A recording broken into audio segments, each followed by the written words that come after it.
Assalamualaikum warahmatullahi wabarakatuh. Masjidil Aqsa, sejarah panjang Masjid Suci yang mulia. Maha Suci Allah, yang telah memperjalankan hambanya pada suatu malam dari Masjidil Haram ke Masjidil Aqsa yang telah kami berkahi sekelilingnya. Quran Surat Al-Isra 1. Masjidil Aqsa adalah masjid kedua yang dibangun di muka bumi, setelah Ka'bah di Mekah. Dalam sebuah hadits dari Abu Dzar, beliau bertanya kepada Rasulullah, "Wahai Rasulullah, masjid manakah yang pertama kali dibangun di bumi?" Beliau menjawab, "Masjidil Haram." Lalu setelah itu, beliau menjawab, "Masjidil Aqsa."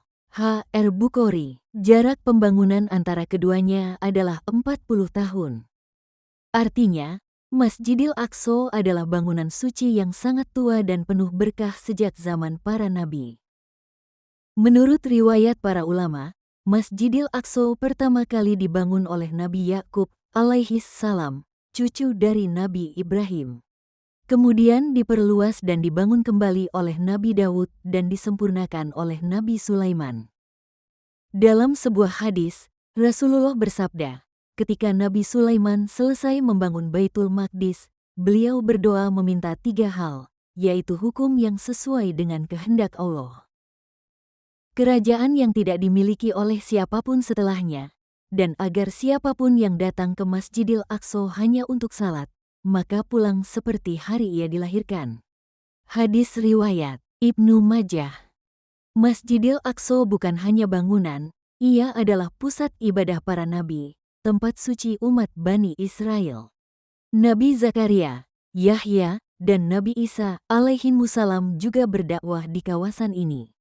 Namun, seiring berjalannya waktu, terjadi berbagai penjajahan dan penodaan terhadap tempat ini, termasuk oleh pasukan Romawi dan penjajah lainnya. Saat Nabi Muhammad dan para sahabat tinggal di Madinah, mereka salat menghadap ke arah Masjidil Aqsa. Ini berlangsung selama sekitar 17 bulan, sebelum akhirnya Allah perintahkan untuk memindahkan kiblat ke Ka'bah di Mekah. Perintah itu tercantum dalam surat Al-Baqarah ayat 144. Masjidil Aqsa adalah tempat Nabi Muhammad singgah dalam peristiwa Isra Miraj. Dari Masjidil Haram ke Masjidil Aqsa, lalu naik ke langit. Isra Miraj bukan hanya perjalanan ajaib, tapi juga penegasan bahwa Masjidil Aqsa adalah bagian dari perjalanan iman umat Islam. Masjidil Aqsa pernah direbut oleh tentara salib selama hampir 100 tahun, namun kemudian dibebaskan kembali oleh Salahuddin Alayubi, panglima muslim yang dikenal bijak dan pemberani. Setelah itu, Masjidil Aqsa mengalami masa damai di bawah kekuasaan Islam, hingga akhirnya kembali direbut oleh penjajah modern. Hingga kini, Masjidil Aqsa masih dijajah dan belum bebas sepenuhnya.